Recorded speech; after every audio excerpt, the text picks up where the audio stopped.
हमारी साथे सत्यनी साथे महत्वपूर्ण तमाम समाचारों साथे हूं છું નવીન દાફડા। મહત્વના સમાચાર પર નજર કરીએ તો ગાંધીનગરની શાળામાં વિદ્યાર્થીનીને લાફો મારનાર શિક્ષિકાને જેલની સજા કરવામાં આવી છે। શિક્ષિકાને 3 વર્ષ અને 3 માસની જેલ અને 50,000નો દંડ ફટકારવામાં આવ્યો છે। આ એક મહત્વના સમાચાર છે। દંડની રકમ વિદ્યાર્થીનીને વળતર પેટે ચૂકવવા પણ તે શિક્ષિકાને આદેશ કરી દેવામાં આવ્યો છે। Gandhinagar additional chief judicial magistrate કોર્ટનો આ ચુકાદો છે। વર્ષ 2020ની આ ઘટના છે।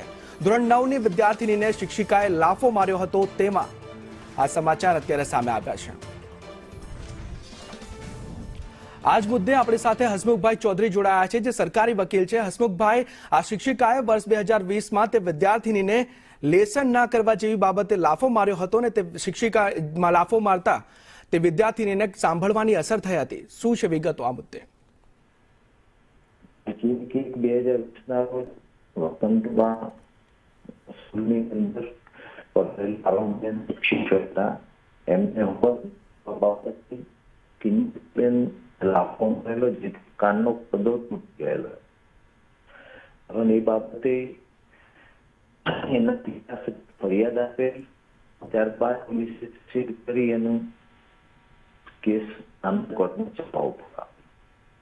સમગ્ર મેડિકલ પુરાવો અને તમામ શિક્ષકોનો પુરાવો નામદાર પટેલ એ ઓબ્ઝર્વેશન કરી કાનનું પડદું કારણ હતું અને જી આભાર હસમુખભાઈ। ત્યારે શિક્ષિકાએ વિદ્યાર્થીનીને લાફો મારતા 2020ની આ ઘટના છે। તે વિદ્યાર્થીનીને સાંભળવામાં તકલીફ પડી હતી, તેના કાનનો પડદો ફાટી ગયો હતો અને તે મુદ્દે હવે ચુકાદો આવ્યો છે। તે શિક્ષિકાને જેલની સજા કરવામાં આવી છે કેમ કે તે વિદ્યાર્થીનીને લેસન ના કરવા જેવી બાબતે લાફો માર્યો હતો અને વિદ્યાર્થીનીને સાંભળવાની તકલીફ પડી। 3 વર્ષ અને 3 માસની જેલ તે શિક્ષિકાને કરવામાં આવી છે। 50,000નો દંડ પણ વસૂલવામાં આવશે તે શિક્ષિકા પાસેથી। આ મહત્વનો જે ચુકાદો છે તે ગાંધીનગર જ્યુડિશિયલ મેજિસ્ટ્રેટ કોર્ટનો અત્યારે સામે આવી રહ્યો છે।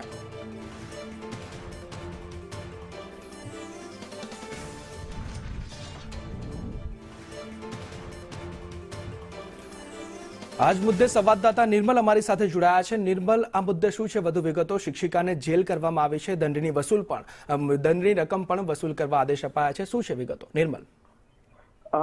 ગાંધીનગરના સેક્ટર 28માં આવેલી બા શ્રી વસંત કુંવરબા શાળામાં તારીખ 1 જાન્યુઆરી 2020ના રોજ એક ઘટના બની હતી। આ ઘટનામાં ન્યાયિક ચુકાદો સામે આવ્યો છે। જે ઘટના બની હતી તેમાં શિક્ષિકાએ એક વિદ્યાર્થીની કે જે 14 વર્ષની છે, જે તે સમયે 14 વર્ષની હતી, તેને લાફો માર્યો હતો। કાનના ભાગે લાફો મારતા આ વિદ્યાર્થીનીને સાંભળવાની શક્તિ પર પણ ગંભીર અસર થઈ હતી અને વિદ્યાર્થીનીના કાનનો પડદો ફાટી ગયો હતો। આ બાબતે કોર્ટમાં કેસ કરવામાં આવ્યો હતો, જેની અત્યાર સુધી સુનાવણી અલગ અલગ રીતે ચાલી રહી હતી અને કોર્ટનો ન્યાયિક ચુકાદો સામે આવ્યો છે। જે ન્યાયિક ચુકાદો સામે આવ્યો છે તેમાં કોર્ટ દ્વારા લાફો મારનાર શિક્ષિકાને જેલની સજા ફટકારવામાં આવી છે। આ એક અત્યંત મહત્વપૂર્ણ ચુકાદો છે। અત્યાર સુધી જોવા જઈએ તો ક્યારેય શિક્ષિકાને સજા થઈ હોય તે પ્રકારનું ઉદાહરણ જોવા મળ્યું નથી, પરંતુ આ પહેલી ઘટના એવી બની છે કે જેમાં શિક્ષિકાને આ જેલની સજા ફટકારવાનો હુકમ કોર્ટ દ્વારા કરવામાં આવ્યો છે। 3 વર્ષ અને 3 માસની જેલની સજા કરવામાં આવી છે, સાથે જ ₹50,000ના દંડની પણ સજા ફટકારવામાં આવી છે। જો વિદ્યાર્થીનીને આ દંડની જે રકમ છે તે રકમ ન આપવામાં આવે તો શિક્ષિકાને વધુ 15 દિવસની સજા કરવા માટેનો પણ કોર્ટ દ્વારા એક અનુરોધ કરવામાં આવ્યો છે।